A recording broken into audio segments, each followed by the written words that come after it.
Angle in the first. Watch out. Look at this. Upton pops it up. Left side, Elvis Anderson's backpedaling. He is under it. He puts it away. The Texas Rangers have won a postseason series. The Texas Rangers are American League champions.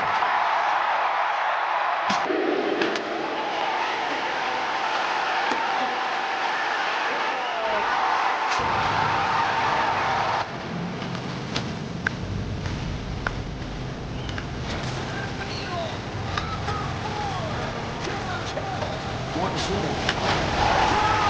It's tied! Garcia sits out. This is Corona. He's at the wall. And the legend grows! It's Texas Rangers win the World Series! Hi, and welcome to another edition of Right on Rangers Live. Coming at you, bottom of the eighth inning, Manny Machado with an incredible play on a Zeke Duran ground ball. Looked like Zeke was destined for an infield single there. Machado, man, with the spin and fire. He's one of the best in the business for a reason, man, and he just showed it right there. Justin Foscue coming in the game here to face Matsui. Interesting move here with Alejandro Osuna having gotten a hit off of Matsui on Friday night, right? I know we've been giving Skip a little bit of a hard time with some decision-making of late, but, man, I just don't know about this one. You're benching Osuna, who had a hit against Matsui for Foscue, and maybe Justin comes through here. He's down in a 1-2 count right now. Definitely hindsight, always 2020. But that being said, you guys know how I feel about Alejandro Osuna. Just got a hit off this guy Friday night. May want to let it ride, but we're going with the matchup right now. I've got a couple of things to say. I'm gonna let this at bat play out first, though. I'm gonna let the AB play out. I don't want to have to eat some crow and eat my words, but I got a couple of things to say. Maybe I'll say it either way. That being said, here Right on Rangers, we cover everything sports, but we put a big emphasis on the Rangers during the baseball season, during the MLB season. We thank you for choosing Right on Rangers for all of your Texas Rangers content. Happy Father's Day to all who celebrate. Happy Father's Day to my dad, and hope you all are having a great day with family. Hope the Rangers can cap off this Father's Day with a win. Justin Foscue works the count to 3-2. Rangers up 4-3 in the bottom of the eighth. Looks like Jacob Junis is going to be closing this game out. Hopefully he'll have a couple more runs to work with. 1-run lead. You feel pretty good about Junis, but nevertheless, Foscue's going to go ahead and walk here. Look, I'll go ahead and let it rip. Why not? For me, Justin Foscue, obviously, this year, I think is his make or break year. I think even though he's a first round pick, I think the Rangers need to see something from Justin this year. And I think they have in the department of his ability to hit lefties. Now, I will say you have a lot of people, a lot of Rangers fans hyping up, gassing up Foscue, like he's this, left-handed, monster slayer. Like, I don't see that quite yet. He's had about 35 plate appearances against lefties. A lot of Rangers fans that I run into online kind of talk about Foscue like, he's just this prodigious left-handed pitching smasher. For me, I'm just not there quite yet. I need a little more than 35 plate appearances to feel really strongly confident in saying elite, saying above average. Give me 50 plate appearances. Give me a hundy. Now we're talking. I don't know if after 35 plate appearances, we can be crowning Justin Foscue as this elite masher of left-handed pitching. Just me. I'm rooting for Justin to succeed. I know that probably comes off slightly negative. It is what it is. But I'm rooting for the guy. I want to see him do well. It's his time to shine right now. He's carved out a little niche on the team, and that's good for him. Hopefully he can continue it. Higgy up to bat right now, 0 for 2. I was a little surprised. I thought maybe we'd see Elias Diaz today. You guys know, big Elias Diaz fan here on the show, but Higgy once again, and he's 0 for 3 now at this point. He's going to be called out on strikes here. I'd really like to see more of a 50-50 split. It doesn't feel like Higgy and Diaz are really that far apart. I'd really like to see more of a straight-up split between the guys. Maybe that's happening. It just doesn't feel like it. Really doesn't feel like it. Jackson, what's good, man? There's a fake account of Right on Rangers? Wow. Jackson, DM me that. That's how you know you've made it, though, isn't it? Jackson, you're going to have to send me that, brother. I can't even believe that. Wow, that's how you know you've made it. When fake accounts are getting created as a result. I'm going to have to check this out. On TikTok, I'm assuming. Let me know, buddy. Thanks for the DM. Let's see. Broadcast mentioned it. Why have we not challenged much lately? I do think, like with Wyatt Langford, for example, who's absolutely crushing it. Like with Wyatt Langford not challenging that really bad strike call that was kind of like, a half a foot off, maybe not a half foot, but close. I think that's just Wyatt being a little gun shy.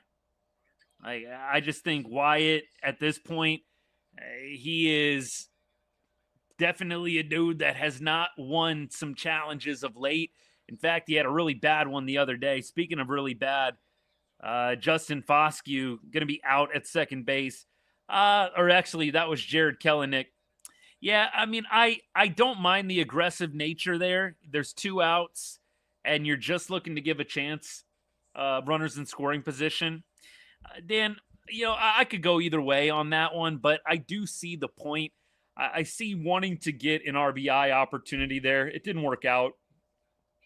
I don't think Kelenic is crazy fleet of foot, but you're just trying to see if you can potentially get that guy down to second to get that insurance run, right? That's kind of the whole idea here. Look, Nicky Lopez, the thing I'll say about Nicky, he's swinging a pretty good bat.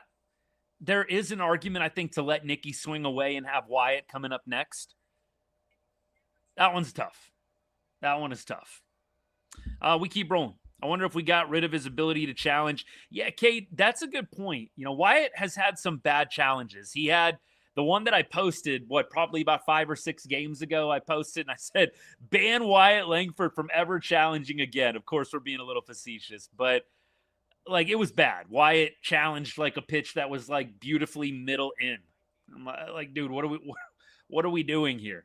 Beautifully middle in, man, and you're challenging it. It was kind of like the Nimmo one last night, which, I mean, on one hand, you kind of understand it's strike 3 to end the game. You have a challenge, like, why not? But it's almost kind of more embarrassing that way. It's like, bro, why weren't you swinging?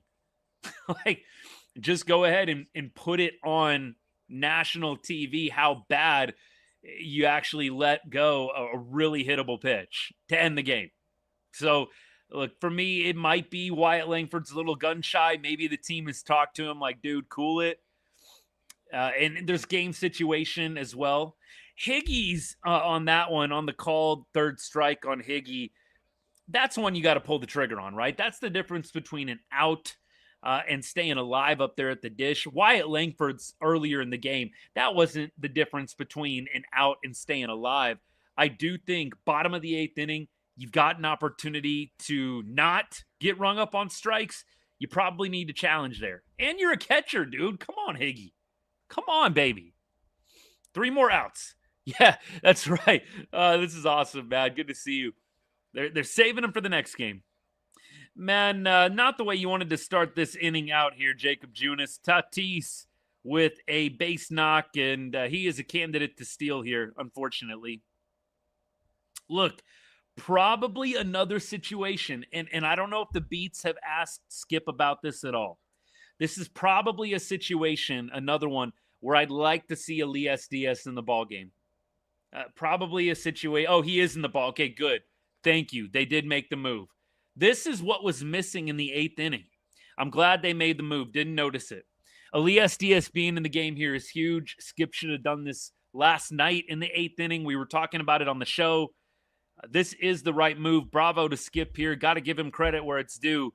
getting Elias Diaz for defensive purposes here in the ball game is the right call. Bogart's up to bat right now. Pitch number 2 incoming. And Bogarts is going to single on a ground ball up the middle. Padres are in business. Man, just past Duran's glove, and we got some trouble here. We've got some trouble cooking in the bottom of the 9th, y'all. Come on, Junis. Lock down, buddy. Let's go. It's tough, man. You gotten 2 ground balls that have just found holes.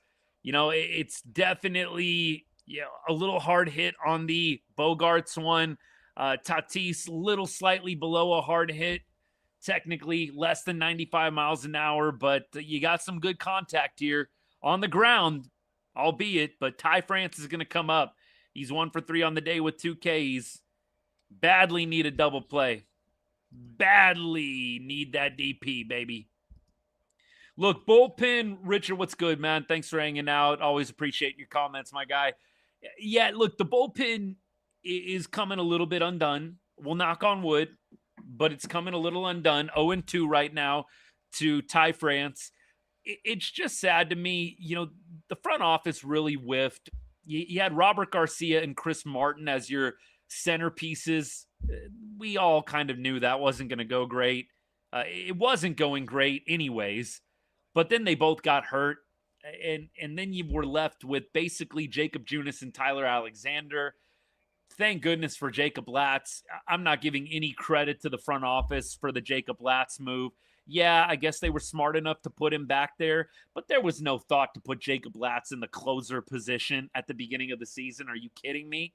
There's no credit that I'm giving there to the FO. Jacob Latz, you ran in, you lucked into Jacob Latz closing ball games. And so essentially, look, I think you got to look at roster construction first. That's why we're kind of in this mess where the only guy we really trust to definitely get outs is Latz, and then Junis is kind of a 1B, right? I'm not saying anything that isn't obvious here. Peyton Gray is slowly becoming like 1C, kind of your 7th inning bridge guy. Peyton was very good yesterday. He was very good today. But this is the trouble right now. You have like 3 guys that you really, really trust. Robbie Alstrom is doing well. He had a nice little inning as well. But at this point, there's not a lot of guys that you really, like with all your heart, feel strongly are going to come in and just shut it down. They've got to have more of that. And that's why at the deadline, they really need to consider getting a high-octane arm, a high-leverage arm that can help bridge to Jacob Latz. Yeah, exactly, Cade. Yeah, you took the words right out of my mouth. It's kind of how I feel with the, Evan Carter, Alejandro Osuna back and forth. It's like you're going to take the hot hitter and you're going to send him down for somebody else. Tatis was up, man. He got a little off that bag, didn't he? I thought the way that Kelenic came up firing there, I thought maybe they were going to have a shot to get a double play there. We're down to 2 outs, ladies and gentlemen. We're down to 2 outs here. You're going to have to get past Duran, the catcher, who's 0 for 3 with 2 Ks, but Jacob Junis, after allowing the first 2 runners to reach, is potentially 1 pitch away here from getting out of this. Yeah, this is my worry too. You have a number of different holes right now on this team, and you absolutely can see the paths to victories each night. We've talked about the blueprint many, many times, but it does feel like the Rangers are about 5 players away right now, 4 or 5, from being like a true World Series contender. I really do hope that some guys that are currently a little chilly right now catch fire. You got Wyatt Langford on an all-time heater right now. It's beautiful to see. Beautiful to see. You just need a little bit more of that. Pitch number 3 incoming here. Ball in play. Duran looks like he's got it. He flips it. Nicky Lopez records the out. Ball game. Hello, win column. Cue the I Like Texas music. and the Rangers win it 4-3 on Father's Day. You have Nathan Eovaldi after getting scratched yesterday with the quality start. It was a little shaky at times, but Nitro, 9 Ks, gets it done. Wyatt Langford, big 3-run blast. Josh Jung stays hot. Jake Berger provides a couple base knocks. And the trio of Peyton Gray, Robbie Alstrom, Jacob Junis lock it down. The Rangers improve their record, 37-40. Love to see it. Love to see the Rangers get a win against a winning team. Telling you that the recipe is just play winning teams. That's all the Rangers need to do. Get these losing teams out of here, man. As long as we are playing against teams above 500, we're good. We're good. I do not want to see a bottom dweller right now. I don't want to see him. Just give us the best in baseball. Am I right? I mean, that's where we're at right now. Seriously. Just give us the best in baseball. Rangers going to have a happy flight to Miami. Whew. Miami, by the way, looking at the Marlins, they are a winning team. Marlins are 40-38. Yes, sir. Vince, you beat me to it. Dan, I'm not saying the Marlins aren't going to be tough, but I am saying we apparently do much better playing winning ball clubs. Let's just go ahead and keep riding that wave. Miami up next, and Miami's on a 4-game win streak right now. I love to see it. Just love it. Let's do it. I mean, literally, what I don't want to see is the Rockies right now. I don't want to see the Angels. I don't want to see the Red Sox again.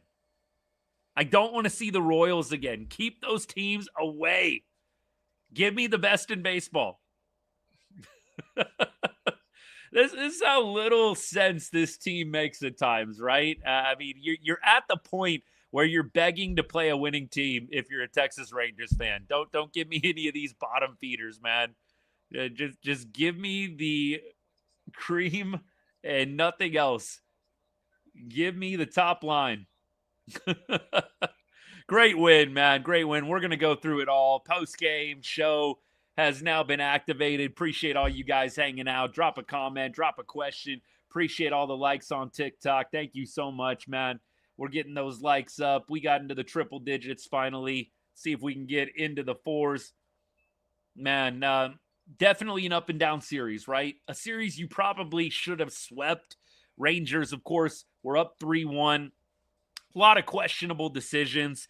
I did take note in the 9th inning. I hope you guys remember me bringing this up. You know, I think we got to give Skip some credit. He really whiffed last night on not subbing in Elias Diaz for defensive purposes late.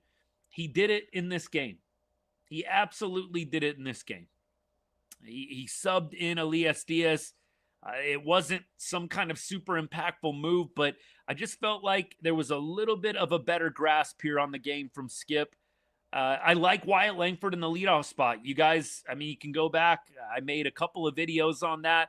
I really wanted to see Wyatt in the leadoff spot. I think that he just brings a really nice energy at the top of the order, and then it can kind of all flow down from there. But you've got speed, you've got a little pop.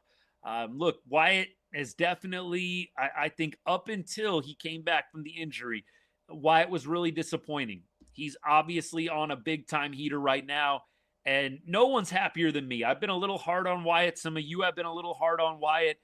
We got to sing his praises right now, right? We got to be loud when the bat is loud if we're going to call him out when it's not going great. Wyatt Langford is definitely hitting like the player we all thought he could be when he was mashing in Surprise in spring training. Wyatt at the top of the order is something that I would like to see more of. Definitely didn't mind getting Jock Peterson out of that top spot. Jock has definitely cooled a little bit of late. The numbers are coming back down to earth a little bit. Don't want to, start making funeral plans or anything like that for his season. But I will say this. The move to get Jock Peterson out of the leadoff spot, maybe it just has to do with the pitcher today, with the starting pitcher for the Padres. It's very, very possible. But I really wouldn't mind them potentially moving him out. I think it's something that you have to consider. I know, Wandy Peralta, lefty, probably the reason Jock isn't in the leadoff spot. I wouldn't mind if they just made this more of a permanent thing. I'm okay with Jock being in a different position. At this point, if it leads to him continuing to tank, so be it, man. I've said to you guys so many times, and those of you, I know there's a lot of you that have played this game before. I never cared where I was hitting in the lineup. I think that is the weakest excuse if you are blaming your production on where you're hitting in the order. I just think that is such a weak excuse. I'm not saying Jock is making it, so don't get it twisted. But for people letting certain players off the hook, oh, they're not batting leadoff. Look, even Brandon Nimmo. Like, I don't want to let Nimmo off the hook just because we moved him out of the leadoff spot, and then he kind of cooled off a little bit. Like, dude, you're a hitter. I get the approach changes a little bit. I really do. I get it. You're a hitter. You're a professional hitter. Doesn't matter if you're batting first, second, third, fourth, or fifth. Hit. That's what you're getting paid millions of dollars to do. So anyone, giving these guys a free pass because, they're not hitting in their favorite spot into order. Dude, these guys get paid millions, especially Jock Peterson. Jock getting paid freaking 18 and a half. You can hit wherever they put you in the order. Hit. This is true. Every time this team depresses you to no end, they come back the next day and they give you a good ball game and make you believe again. It's why baseball has got that romantic component to it. Am I right? Like, you're down in the dumps, and then they just make you fall in love all over again the next day. That's how it goes. Have a gut feeling Corey is going to be back. Yeah, I think he'll probably travel to Miami. Wouldn't be surprised if they get him going in Miami at some point, maybe even tomorrow. Nicky Lopez is going to be the interesting move. My honest thought, Eric, appreciate you, man. Good to see you as always. My honest thought is with Nicky Lopez, you're probably going to see a Cody Freeman demotion. I think they like Foskew's bat enough. I think you're going to see a Cody Freeman demotion. Which, look, I feel bad for Cody. You guys know, big Cody Freeman fan. Cody is a friend of the show. Had him on in January during the offseason. I love Cody Freeman. So if I'm saying it, there's maybe a little bit of bias there, but I think I'm accurate on this one. I do feel like Cody is probably going to go back down.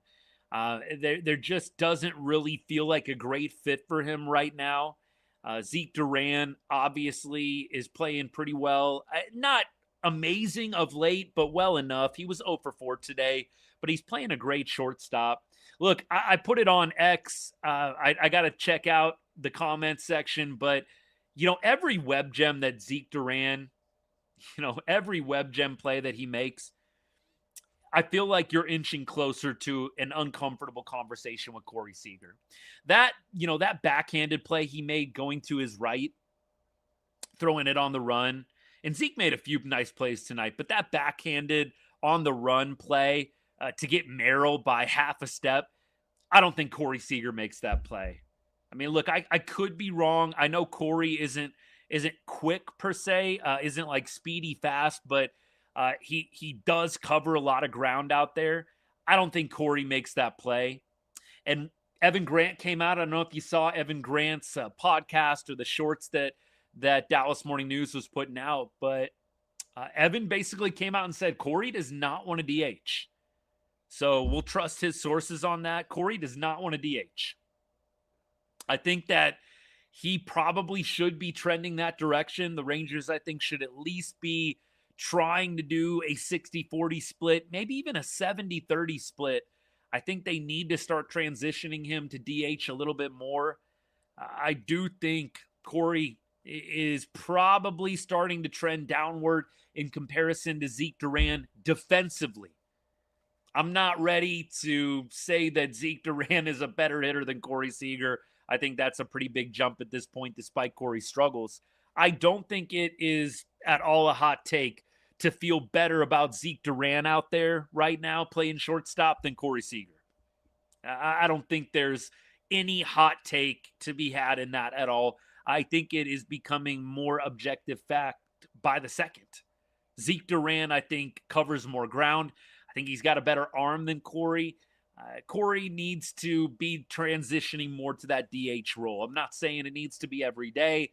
I would like, at minimum, maybe a 70-30 split, or even better, a 50-50. I think that would be great to just give his body a little bit of rest, maybe allow him to lock in a little bit more on the hitting side.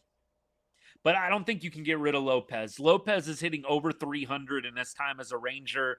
When he got his second hit of the game tonight, that put him at like 333 in almost 60 plate appearances as a Ranger.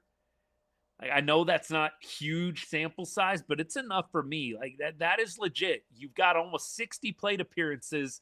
I think over that actually, and you're hitting 333.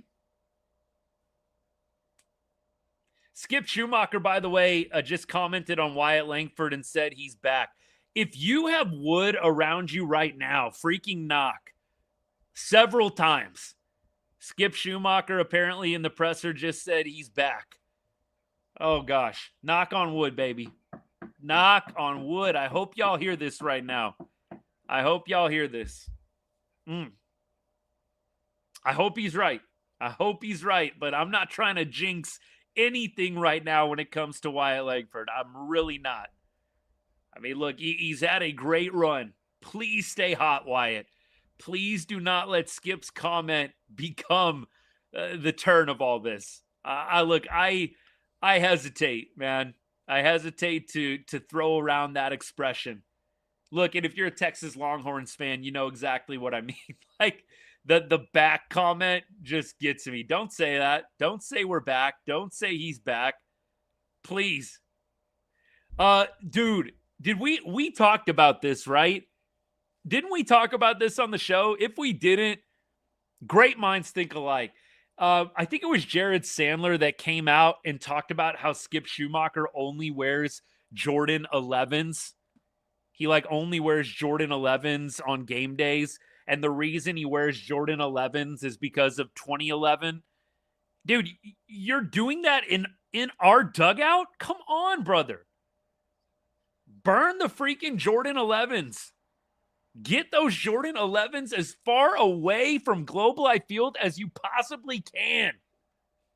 When I heard that, I'm like, man, we need to be giving him more crap for that. Don't you bring those Jordan 11s to Globe Life? Get them out. Totally with you on this. Yeah, don't. That's what I mean, Skip. Don't say too much, man. Don't talk about Jung. Just ho-hum it. It's what Skip does for everything else. This shouldn't be hard. Just ho-hum it. Mail in a comment, man. We don't need to say he's back. We don't need to say anything crazy here. Yeah, great game from Wyatt. That's all you need to say. All you need to say right now. Man, these are always, look, y'all know, I'm in it to win it, man. Thick or thin, rain or shine, we're here talking Rangers baseball, but I think we can all agree it's a lot more fun when we have a win to talk about versus an L. It just is. Much more enjoyable, man. Wyatt Langford is crushing it right now. I surely hope that this is something long-standing. Wouldn't mind seeing him, like I said, stay in that leadoff spot. I think that'd be great. Jung did have a phenomenal series. He was on base a lot, close to triple digits. And in a 3-game set, if you're on base close to triple digits amount of times, it's pretty dang good, man. He was on base 3 times. I believe he had a total of 6 hits in the series, averaging 2 hits per game. I think he walked a couple of times. So, I mean, Jung was phenomenal. 825 OPS now on the year. It's a crime that he's not going to start the All-Star game. He wasn't even in the top 3. That's why I put out my video a week or so ago. They got to get rid of this all-star voting, not fan votes. I'm a fan, no pun intended, of the fan vote. But I really would like to see some kind of, merit-based system get implemented in the second round. Like, yeah, sure, let's have the fans, vote in who makes it to phase 2. But in phase 2, you've got to have some kind of merit system where, hey, we're going to take the guy who, I don't know if you want to go by WAR, I don't know if you want to go by average OPS. They've got to have some kind of merit system where you add in a couple of other finalists. You have the 2 fan finalists, and then you have the 2 merit finalists, and you vote. They've got to have a better system where you don't automatically eliminate players like Josh Jung that didn't win the popularity contest right away. Keep on rolling. Let's see. Jose Corniel starting. Is Quantrill going to be the guy in Miami? I don't know. This is going to be tough. This is going to be tough. I feel like Corniel probably is going to be the starter. I do think that they like Quantrill in this long man relief role, which is understandable. You need a guy like him. I would probably opt for Quantrill over Corniel myself, but it's just not going to shock me if they go ahead and insert Corniel into the rotation just to see what he's got. Is it going to be a bullpen game? Cade, where'd you hear that? Did they talk about that on the show? Let me know, brother. I'm going to be okay either way. It's not a big enough move for me to get really in my feelings about. Cal has been really good, but he's had his moments of being very hittable. So I can understand if they want to keep him kind of right where he is. Tuesday, it is TBD right now. Looks like MLB at least is not going to show us a probable. I will go to ESPN and we'll see if ESPN gives a probable for Tuesday, but I would think no. Tuesday looks like they still got Lighter on here. ESPN slacking big time. We'll see what happens. It's going to be interesting. Opener could be interesting. Speaking up, I wouldn't mind that. I do think it's probably preferable to have some kind of starter. Bullpen game is just never my favorite. It really taxes the pen, and our pen is already kind of wheels falling off, in my opinion. I know they had a nice game today. You've got a lot of dudes throwing a lot of innings. You've got guys that you're asking to throw high leverage innings that really at this stage in their careers aren't necessarily high leverage guys. I probably wouldn't be the biggest fan of a bullpen game on Tuesday. I'd much rather see Corniel or Quantrill at least try to give you 4 or 5 than go with some kind of opener. I don't know. 5 innings would be phenomenal. Whoever it is. Again, Corniel, Quantrill, whoever it is, give me 5. Let's see, opener for Rocker. I think that they're probably going to stay away from that. I've talked to you guys about my feelings on the opener. It's not worth it, in my humble opinion. You can have a lot of things go right with the opener, and we saw that in Colorado when Kumar Rocker came in the second inning and then dominated for 7.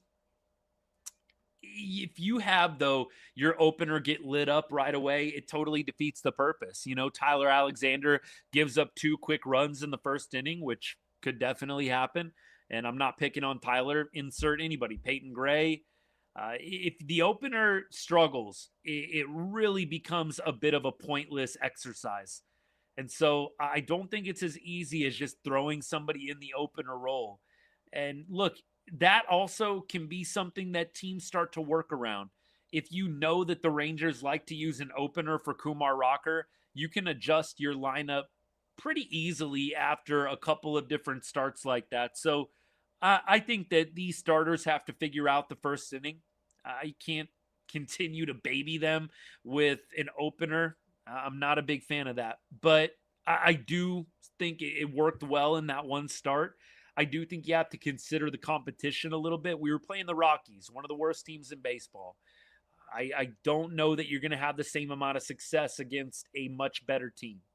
But, who knows? I would like to see the Rangers, though, keep it a little bit more traditional.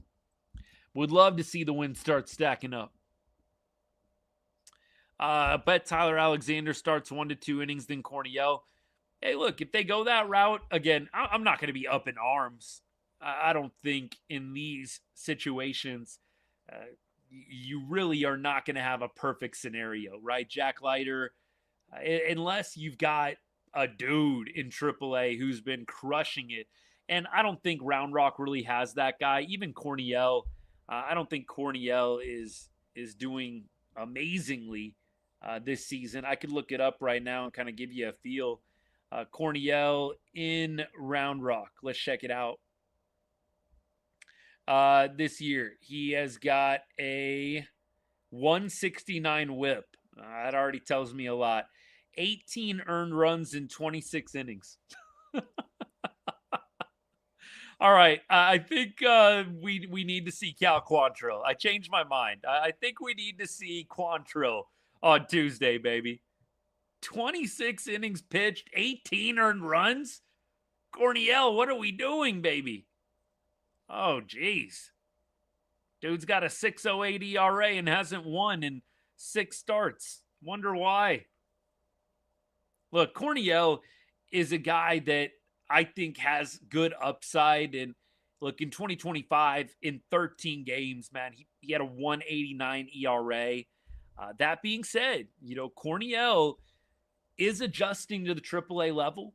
He started 2025 not even at AA. In 2025, Corniel was on the ACL Rangers, man. He was in A-ball at the beginning of last year. Then he jumped to AA. He was lights out for 6 games in AA, and then they promoted him to AAA. And he did pretty well in AAA. So I think he's still adjusting a little bit. I think Quantrill ought to get the start. Sir Taco, amazing game for you to be at, man. Amazing game for you to be at. Yeah, you wonder why they didn't go Teodo. I'll be happy to look up Teodo right now. You wonder why they stayed away from him. I mean, he looked good at last spring training. He's been in a couple of different spring trainings. Skip talking right now. Let me know if Skip says anything of value if you got the post-game show up. 401 ERA, but Teodo is not starting, right? He's not a starter. He's a relief pitcher. Yeah, he hasn't started any games, so he's mainly just pitching in relief at this point. So Teodo probably not the guy you're going to call up if Jack Leiter, one of your starters, is going down, right? What do I think the Rangers should do for the trade to get better? Right-handed bat. They need, I think, a high-octane right-handed arm, high-leverage guy. I think that you then maybe consider the starting pitching market third. I know that's kind of a bad word for some of y'all that don't want to see us acquire more starting pitching, but we've had this conversation, right? You get into a game 3, you're throwing Mackenzie Gore. You get into a game 4, you're throwing Kumar Rocker or Jack Leiter. I don't think anybody feels great about Gore, Leiter, Rocker, any combination of those arms in game 3 or 4 of a 5 or 7 game series. I know I don't feel great. I don't feel great about Gore, Rocker, or Leiter in a playoff game right now. So it's not going to shock me if they go out and get a starting pitcher. I would just like to see that they actually acquire offensive talent if you're going to go out there and get you a starting pitcher. This is a really good way to put it, Cade. Really good comment here. TikTok, I wish you guys could see all these comments. Let me put the comments up, by the way. My bad on that. I do agree with this wholeheartedly. We've got a lot of MLB arms, a lot of guys that can pitch at the major league level. but playoff arms is just a totally different beast. And so I am with you here. I think the Rangers have MLB arms, but I think they only have 2 playoff arms right now. Mackenzie Gore, never been a playoff guy. You don't know how some of these guys are going to react. Look at the great Clayton Kershaw, man. He was lights out in the regular season, had the worst luck, had some of the most uneven performances of his career in the playoffs. Just so hard with a guy like Mackenzie Gore, who's never really been there and is already like shaky. I don't know. We're talking about Wyatt right now. Yeah, don't say too much, man. Don't say too much, please, Skip. Go easy on the Wyatt praise. We don't need any jinxes right now. Jordan is definitely going to help. I don't think that he's going to turn back the clock to 2023. If you're a Rangers fan that loves Jordan Montgomery like me, I would say keep your expectations low. And I think that Monty might surprise you, but I don't think he's going to turn into the 2023 beast that we saw shut down the Houston Astros. He was phenomenal in that postseason run. Always going to be a legend for what he did against Houston. But I will say 3 years later, coming off of major injury, dude has not pitched since 2024, and he was bad in 2024. I don't think there's a ton of evidence to suggest that Monty is going to turn back the clock, but I hope that he can be like a Pat Corbin type. I hope that, he can do what Corbs did for us last year. If you can get Corbin level 5th starter performances from him, I think that you got to be happy with that.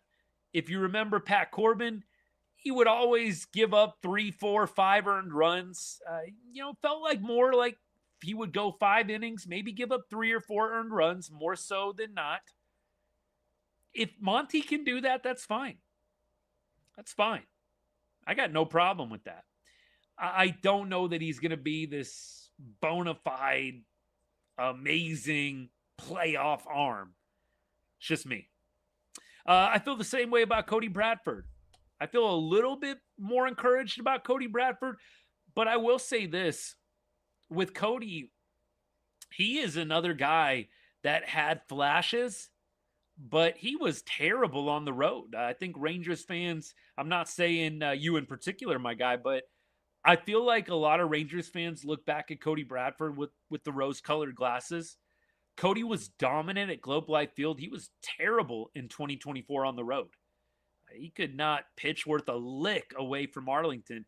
Very reminiscent of Kumar Rocker, Mackenzie Gore, and Jack Leiter, who are all worse on the road than they are at home. I don't even really trust Cody Bradford to come back and be a shutdown guy. It's just too much time off, man, for me to really feel good about you coming back and being elite. And we have to remember, Cody is a little bit of a soft thrower, mid to low 90s fastball. He's not blowing it past anybody. I think Cody is more profiling like a bullpen arm right now than coming back and being a starter. I think that the organization would much rather have, their 2 first-round picks, Leiter and Rocker, in the rotation than Cody Bradford. I feel like that we kind of talked about this on the show a couple nights ago when Rocker started. I feel like they kind of forced Rock into the starting rotation this year. They really wanted that to happen. I don't see Cody Bradford coming back and usurping either one of those dudes unless he just crushes it in his first 5 starts. Let's keep going. Yeah, Kate, I'm with you on this. I think Cody's a solid 2-inning bullpen guy. Maybe a long man to go along with Cal Quantrill. I think that could work too. Let's see. Remembering Monty signed right before opening day, no spring training. I think it had something to do with his struggles. I really do. We're going to have a roster crunch once we get our arms back. Evan Carter's coming back. Yeah, they're going to have some tough decisions. Like I said, I think Cody Freeman will be going down when Corey comes off the IL. I think after that, Joe Ross will be gone, obviously, pitching-wise. Joe Ross will be out. I do think they probably send back Robbie Alstrom. I don't think Alstrom is going to stick. Jalen Beeks on the IL right now too, right? I bet Alstrom will be a candidate. We'll see what happens. It's going to be interesting. I don't know if they'll DFA Alexander, Ethan. Maybe. But they like to play musical chairs with the IL. So, we'll see what injuries pop up as certain guys are ready to come off the IL. I hate hovering. Jerry, what's good, man? Thanks for the comment. Comment says, I hate hovering around 500. Makes nothing happen. See why I'll think we're right there with the group we got. Yeah, great minds think alike, my guy. I really do feel this way also. You're just kind of in purgatory right now with the roster. You're not bad enough to do a fire sale right now. And a fire sale right now is stupid. You're not going to get the best value. I've really tried to stay away from that kind of talk on my socials. I know there is a lot after losses. Sell now. It doesn't do any good to sell now. You're not going to get as good of a deal as you will waiting closer to the deadline. I mean, that's not even baseball knowledge. That's just like good business sense, man. You want to sell when teams are desperate, when there's a time crunch. Man, every GM right now is like, it's June. I got 40 games, man, to determine whether or not I'm in or out, what I need. There's not a lot of incentive unless you're really being taken advantage of. There's not a lot of incentive to sell right now or to buy. And so I think that you've got a couple of little minor trades happening here and there. We've seen that. But the big name players, there's not a ton of incentive to sell right now. You're not going to get as good of a deal. You're not. Alexander was in the game yesterday and gave up the single to Merrill. Wasn't it crazy? Rewind the clock a little bit. Alexander, didn't he save our first couple of games of the season? Tyler Alexander, man, saved our first couple of games. Wild times in the Rangers bullpen saga. I don't want to harp on this too much because I did it yesterday and I've already did it today. But, man, the front office just blew it with the bullpen construction. They are so lucky that they have gotten quality performances from Peyton Gray. Quality, very high quality Jacob Latz, who they didn't in a million years think was going to be the closer. They probably will say that they did.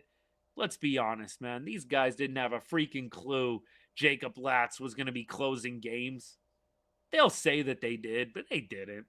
Otherwise, do it right out the gate, man. You had Skip Schumacher saying Robert Garcia and Chris Martin were going to be the closers the first week of spring training. The first week of spring training, Skip was sitting around telling the beats, yeah, it's going to be Robert Garcia and Chris Martin. Chris Martin had barely even thrown. He hadn't even thrown in a game yet. And they were already making Chris Martin the closer. They had no freaking clue that Jacob Latz was going to be this. If I hear any quote like that come out of CY's mouth or Skip's, I will be lighting it up. And I hope that you will come and join and back me up on this. Nobody had a clue Jacob Latz was going to be one of the best closers in baseball. Otherwise, you go ahead and do that right out the gate, not make Robert Garcia and Chris Martin your closer by committee.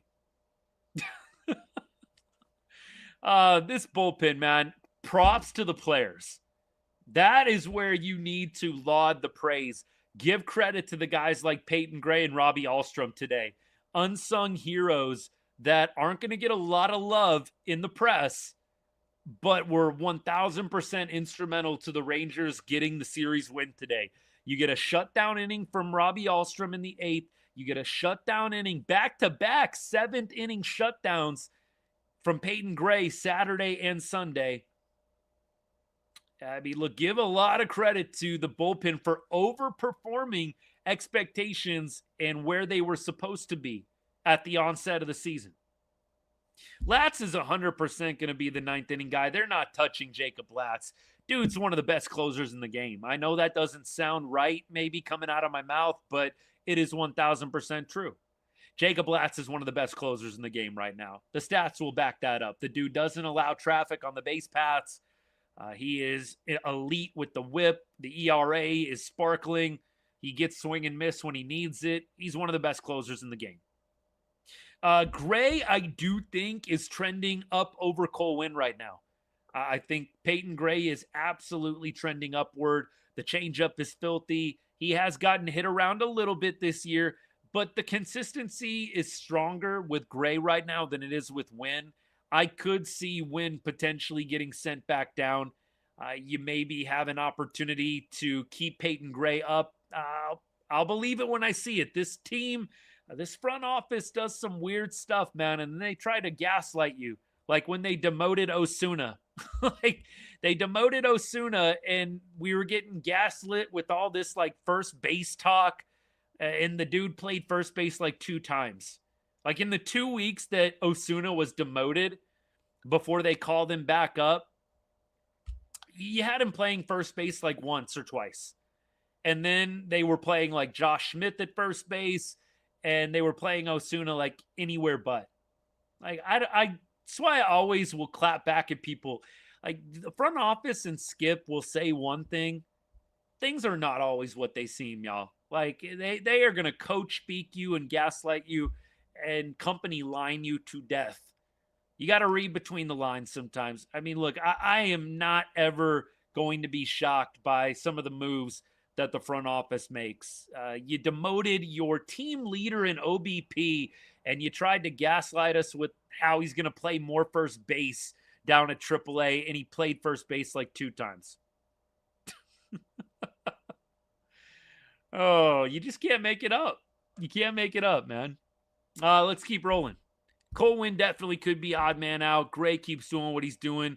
I don't know if Wynn's going to get traded, but I do think that Winn, if he cannot be a little bit more consistent, and I love Cole Winn. He's a great dude. I've got multiple good dude Cole Winn stories that I could share with you. I'm cheering for him. I'm rooting for him. I do think he needs to be more consistent if he wants to hang around the major league level, especially when you've got guys coming back in the fold, Montgomery, Bradford. Look, I don't know what's going to happen with Robert Garcia and Chris Martin. That is going to be really interesting. There's going to be a lot of pissed off fans if Chris Martin comes back and, they demote Peyton Gray, for example. I won't be happy with that at all. I won't. All right, let's keep rolling. Jacob Latz isn't afraid to throw strikes. Rutro Garcia was afraid to throw strikes, and C-Mart's 50 years old. Absolutely. I mean, look, Latz is not even going to be questioned as the closer. There's no way. You'd have to be a complete idiot to remove him from the closer role at this point. Fans literally need to go riot outside of Globe Life if that happens. Chris Martin going to retire? Maybe. It's possible. It's a possibility. I could see it happening if the rehab doesn't go totally according to plan. I would love a Wilson Contreras trade. I'm a big fan of Wilson. He dominated us when we played him. I mean, clearly the Red Sox won the series, but yeah, we definitely had problems with Wilson Contreras. With Jake Berger's emergence, let's call it, and Jake Berger was good today. He's really been good all series. The first base question marks, I think you can maybe temporarily put to bed. We'll call it a little nap. Maybe we revisit it in a little while, but I don't know that the Rangers are going to be super interested in acquiring a first baseman. Maybe Wilson Contreras as the righty DH or full-time DH. I don't know, but you got Jock Peterson. That's the issue there.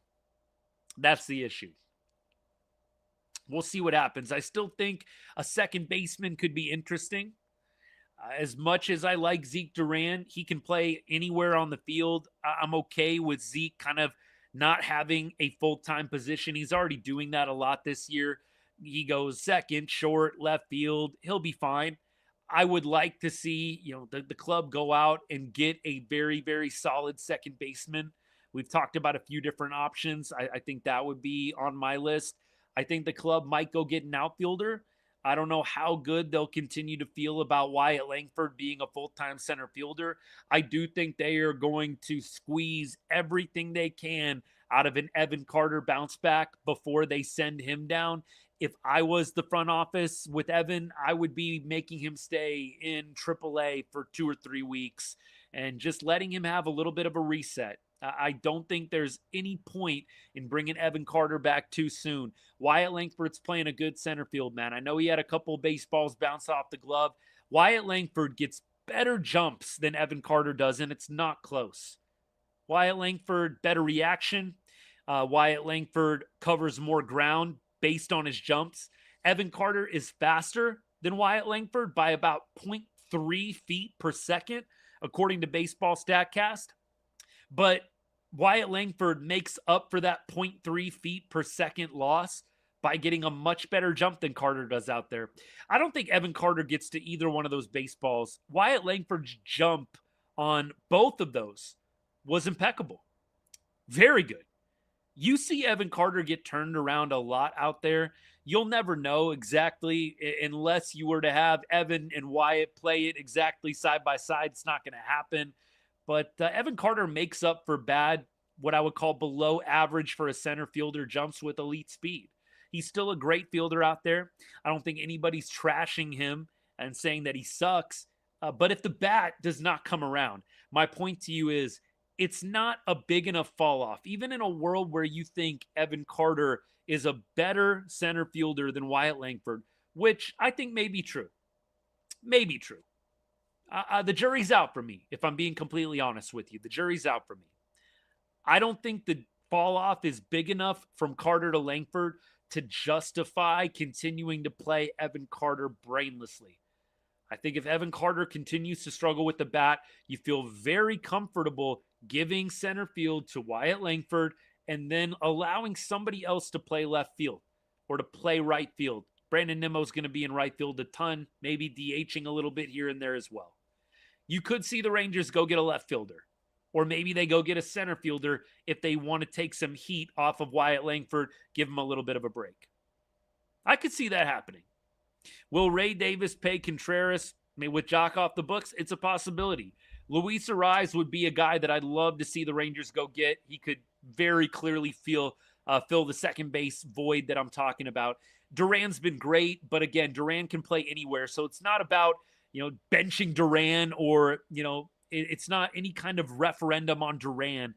My point is you can play Duran at multiple different spots around the field.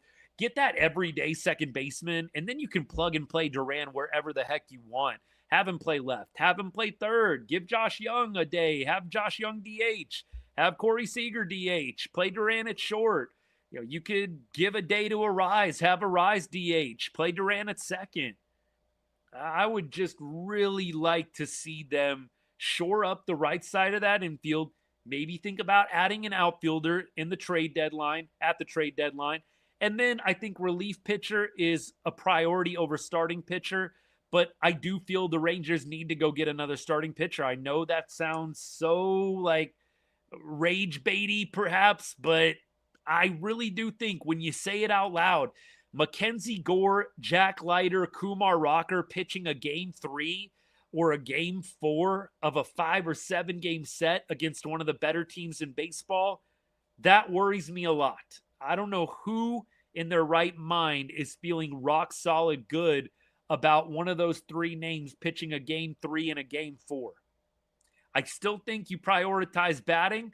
You prioritize the hitting, but I do feel like you got to keep your nose in the market for the starting pitcher. Keep going. Never thought I would be saying this, by the way. I was fully confident at the beginning of the season that Evo, DeGrom, and Gore would be enough, but Evo's been a little inconsistent. DeGrom has been a little inconsistent. It just feels like you need another arm that can help shore things up a little bit. Ariz, Wyatt, Seager, Jung, Nimmo, Duran, Jock, Higgy, and Carter could be a nice lineup. Yeah, it sounds pretty good, doesn't it? Sounds pretty good.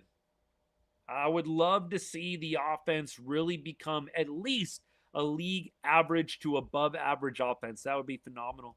Good defense can save runs for you, but they cannot give your team runs to help you win when you make those plays. Right. It's well said. I always with the Evan Carter debate, and I know that maybe some of y'all are sick of me talking about this back and forth, but I'll keep it short. It's just like, think about the Boston game where Evan Carter gets hurt. This is the debate that you always need to go back to with Carter. In that Boston game where Carter gets hurt, earlier in the game, he has an RBI opportunity and he gets out. He's either struck out or he flied out. Basically, there was a runner on second base. We had a chance to take the lead. Evan Carter not able to get it done, right? And he's not hitting well this year. Average is like 176 or whatever it is. Then, like an inning or two later, when the game is, I think at that point, Boston ahead by a couple, 2 or 3, he makes the sliding catch where he gets hurt. Would you rather have Evan Carter coming through at a spot where you have an opportunity to take the lead up at the plate, or would you rather have a nice sliding catch when you're down 3 or 4 runs? Like, at some point, give me the RBI. Give me the guy that's going to drive me in 1 or 2 runs or is going to put the ball out of the ballpark.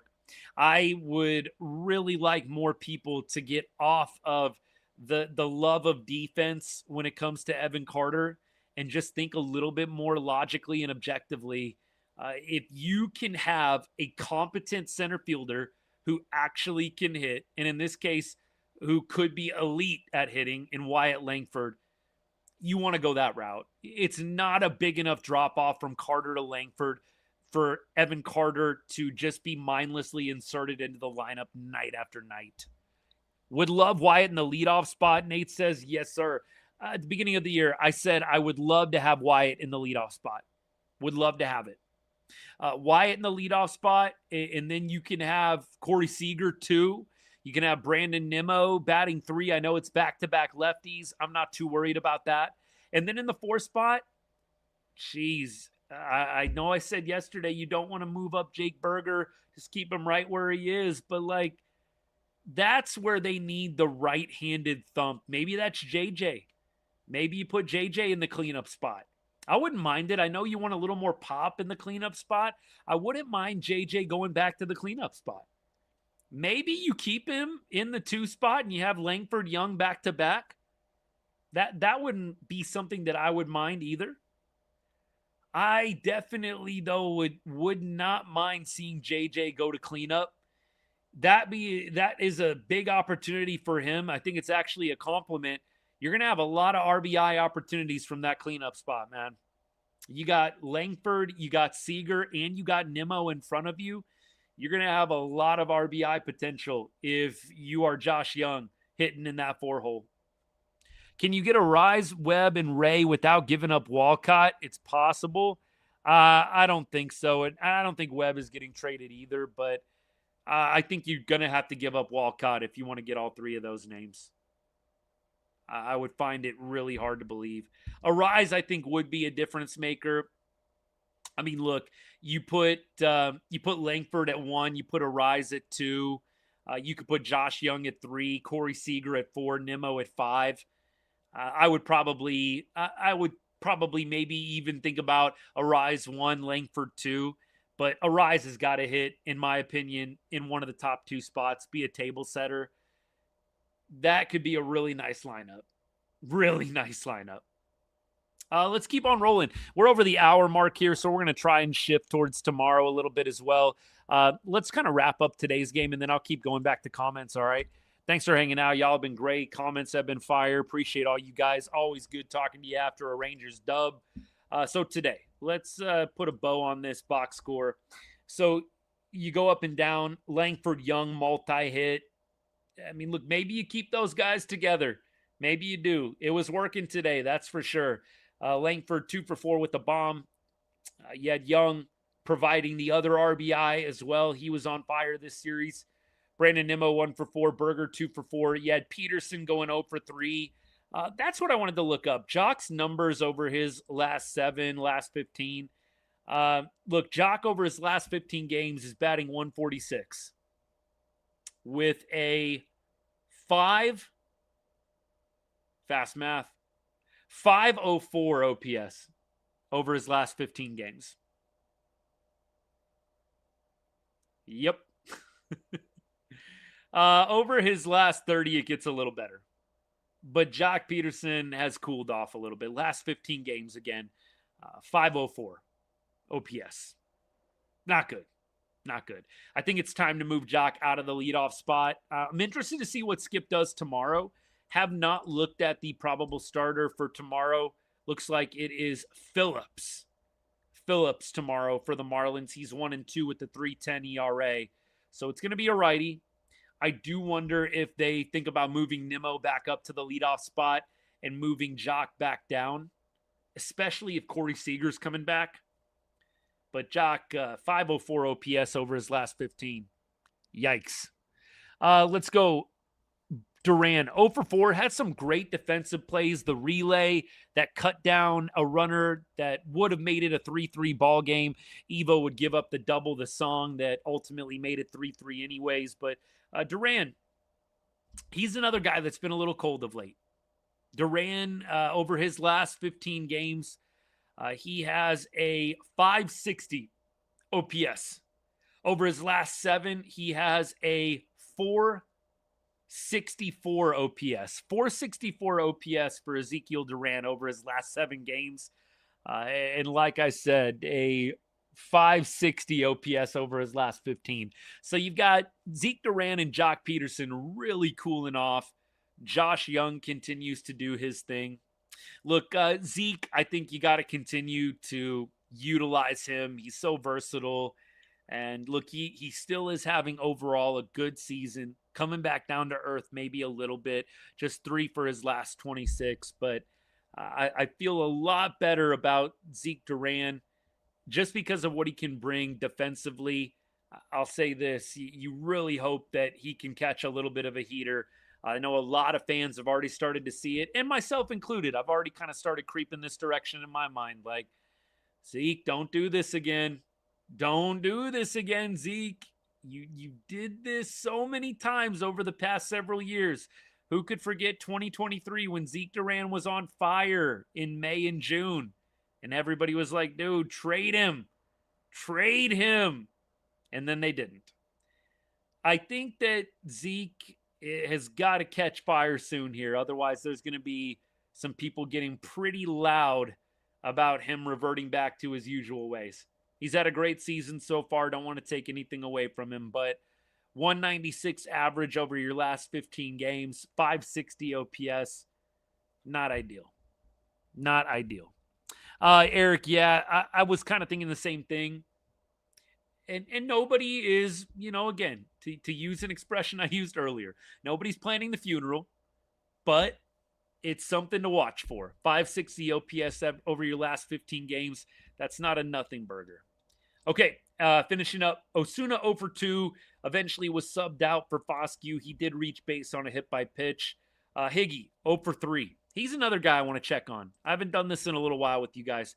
Higgy, in his last 7 games, 167 batting average with a 544 OPS. So Higgy's been pretty chilly of late. Over his last 15 games, you zoom out a little bit more, it starts looking a lot better. Higgy batting 225 over his last 30, though. And he has an OPS over his last 30, right around 670. Not terrible, but, not great. If we're being honest. Not terrible, not great.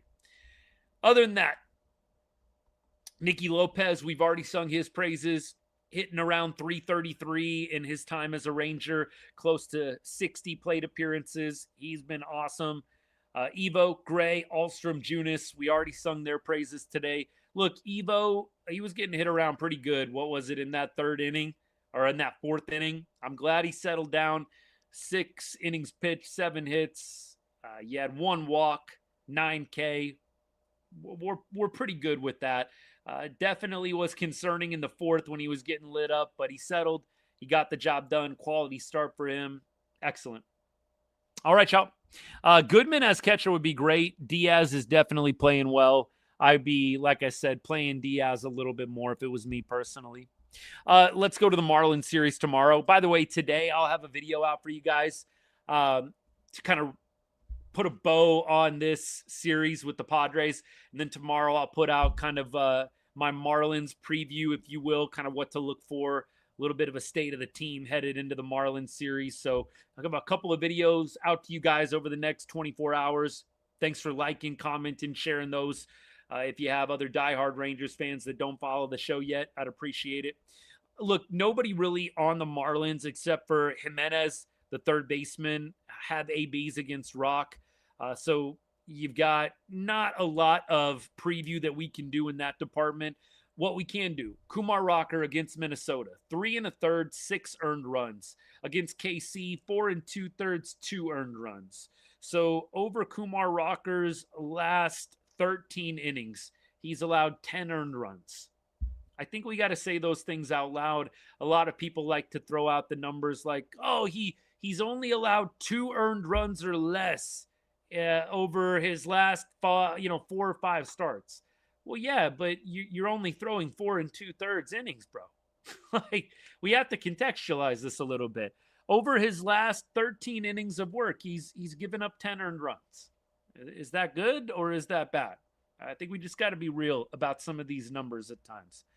Kumar's got some things to prove, and he's going on the road where he has not been good. You look at the splits for Rock on the road. He is sporting a 4.50 ERA, which is helped a lot by what he did in Colorado, a game he didn't technically start, right? You take the Colorado start away, which was 7 innings of shutout baseball. If you take that away, he has allowed 12 earned runs in 17 innings worth of starts on the road.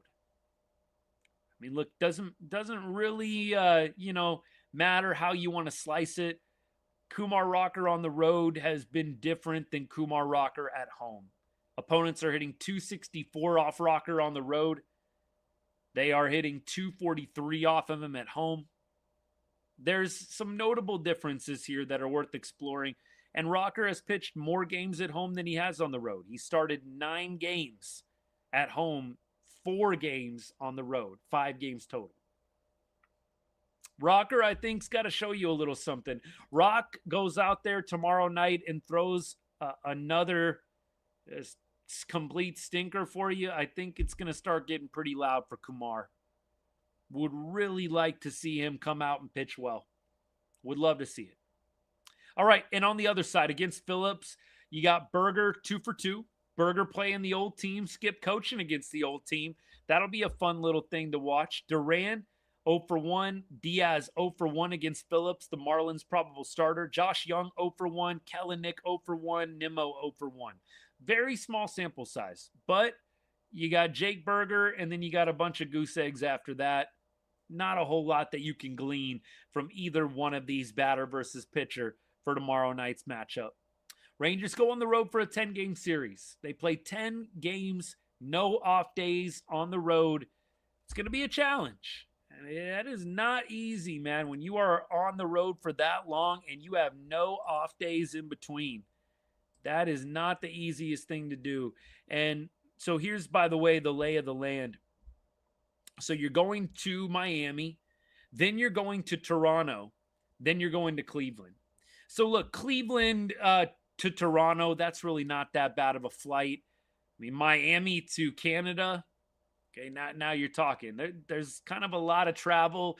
It's a big triangle when you think about it, but 10 games in a row, that is not easy. Rangers are not back until Thursday, which is Corey Seager bobblehead, by the way, Thursday, July 2nd. The Rangers are off on a Friday. They're off on July 3rd, and then they play on July 4th and 5th. So you've got, 11 games in a row before your next off day. Brutal stretch here. Brutal stretch. All right, y'all, I'm out of here. Hey, thank you, and good reminder, Nate, I appreciate you. Happy Father's Day to all who celebrate. I've had a great day with my family so far. Whether you are a dad, whether you're hanging out with your dad today, or if you're apart, but obviously thinking about dad Hope it's been a good one for you. Absolutely going to enjoy the rest of this Sunday, and it's much better enjoyed with a Rangers win. Thanks for hanging out. We'll be back tomorrow night, hopefully doing the same thing. Talking about another dub, talking about Kumar Rocker getting back on track. That is the plan, at least, right? Again, video coming your way later tonight. Check it out. Get those notifications on. I know some of you guys have already done that. I appreciate it. But if you don't have notifications turned on for the channel, whether you're on YouTube, whether you're on X, whatever you're on, I appreciate it. And I'll have another video out tomorrow as well. So we'll see you guys soon. Hope you have a great rest of your day. And as I always say to end every show, God bless and go Rangers.